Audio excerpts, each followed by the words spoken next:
Hey, Jules Blessed Vegan, and as always, welcome to my channel. And for those of you who are new, I know you can benefit. I'm drowning. I am so drowning. Darn it. I just cannot get ahead of this job. If you haven't been following me, I moved to a new district in a new grade level, and I am teaching, and my partner teacher has been out ill, and I've been double teaching my class and the other class, and I was picked as the gate coordinator, and I have to be out on Monday for that. And I just did 24 parent-teacher conferences, and I'm supposed to do, I was supposed to do the other 3 on Monday. Oops. Darn it. It's just like stuff, man. Stuff. There's so much paperwork. I have 6 computer programs that I'm trying to learn. And like any proud developer of a computer program, if a person literally just did that, each program in itself, for 6.5 hours a day for 180 days, they still wouldn't master it. And I have 6 of them, and I have a very demanding principal. I mean, God bless her, she cares a lot.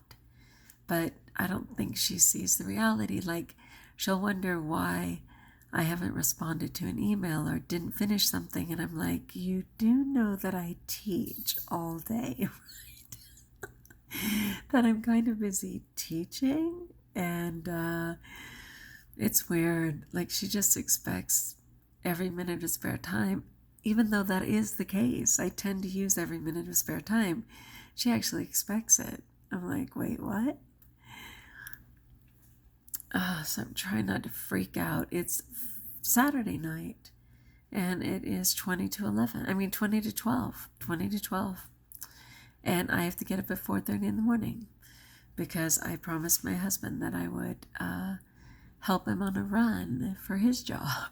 The difference with his job is that he doesn't have homework, right? So I'm going to go on a run at 4:30 in the morning, and then we're celebrating his actual birthday brunch with family. And I will be here again tomorrow at midnight because I like to check in with you guys, but I can't do less than that at this time, unfortunately. So I really just wanted to check in. I'm so glad people were touched by that video yesterday on Where Have You Been, because it really did affect me. And if you didn't see it, maybe you can look for it. But honestly, I've just been realizing I've been missing, the Juliana that I prefer, the Juliana that I'm called to be. I'm not going to take away from the person I've been for these years. I was realizing I truly have just been drowning in obesity for all of my adult life. I don't know where the time went, but it did. Yes, I lost 100 pounds 5 times. 5 times that I can count during that time. And I need this to be my last time. I hear people who have been clean and vegan and are maintaining the weight that their body is called to be. Just standard weight. Like, we shouldn't have excess fat. We shouldn't have pudgy tummies. We shouldn't have what do they call a muffin top? Like, none of that belongs on our body. Yes, our body needs fat, but it needs fat to provide for protection of our organs and things. It doesn't need it to be hanging off our waist and our thighs and our arms. Like, that is just such a surprise. I just go back to the 80s when, let me go back to a little further. Let's go back to like Twiggy, who I think may have been in the 60s, some chick named Twiggy. Even the 70s, where people were, like Charlie's Angels and stuff, that were all thin and healthy and lovely. And then finally in the 80s, the movement changed a little bit more to where people were being very physical. I think of Olivia Newton-John's Let's Get Physical. I think of Jane Fonda's, Workout with Jane Fonda. Even, what was that gay guy's name? Richard Simmons. And God bless Richard Simmons. I don't know. His last thing was that he was being held hostage by his manager or something in his home. But Richard Simmons, who was getting people, to be aware of their bodies. And of hello, the phenom of all time, Jack LaLanne. If you haven't heard of any of these people, that's fine. It's a long time ago, and it's even a stretch for me to call back. But the 80s kind of changed it from super thin to strong. And a lot of those fitness models on, oh my gosh, I'm on fire, even though I can totally see it. Swimsuit edition of what? Come on, what is a swimsuit edition? You know what I'm talking about. Sports Illustrated, thank you very much. All of that kind of went from super skinny to strong and lean. And then somehow people just pushed back and said, we're tired of anorexics. We're tired of skinny models. We're going to be whoever we want to be. That's not the average woman. And it seems like from there, we just went to total obesity. Just, oh my gosh. It's sad. And I did parent-teacher conferences, and I'm going to really generalize, but as people came through the door, like nearly person after person, whether they were using a cane, whether they were out of breath and wheezing, whether they were like, I just thought, oh my gosh, Father, we are hurting. We are really hurting as a society.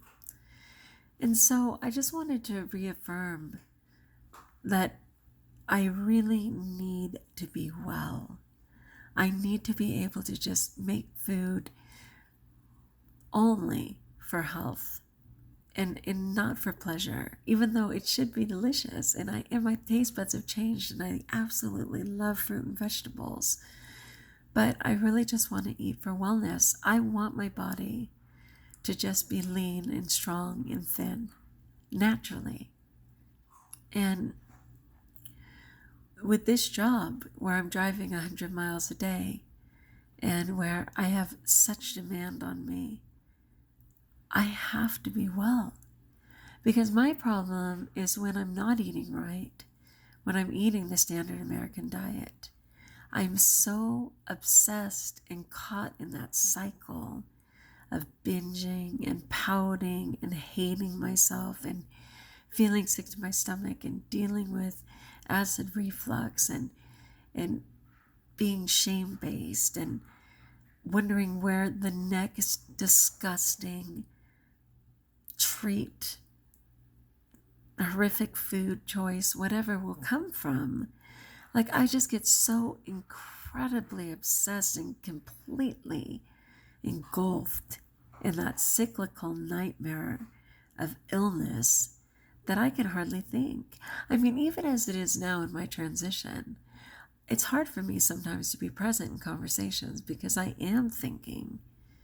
First of all, I'm fighting urges. And I know I've mentioned my urge jar before, but I think you can see it's starting to fill up again. And if you're not familiar, I've done a video on how to change compulsive behaviors. This is from Brooke Castillo of the Life Coach School. And if you put the urge jar in a search engine, it'll come up. She has a really great podcast about it. But I get so caught up in desperately, like even for parent-teacher conferences, the entire lounge was just packed with food-like products. It was muffins and donuts and packaged power bars and candy and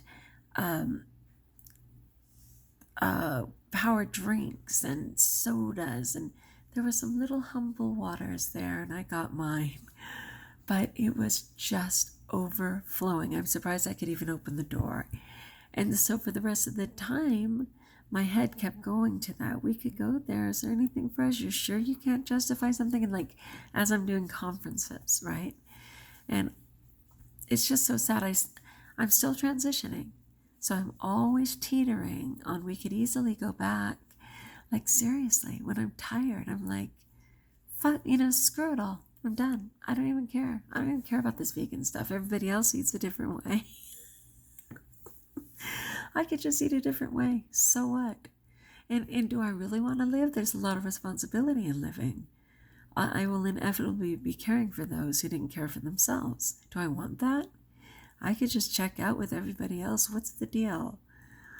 That is my worst self absolutely haunting me. And it's completely true. So even though I'm already dealing with that, while at the exact same time getting excited about a salad I'm going to make, I'm like realizing I cannot go in that direction of this cycle of illness because I have so much on my plate, my proverbial plate right now.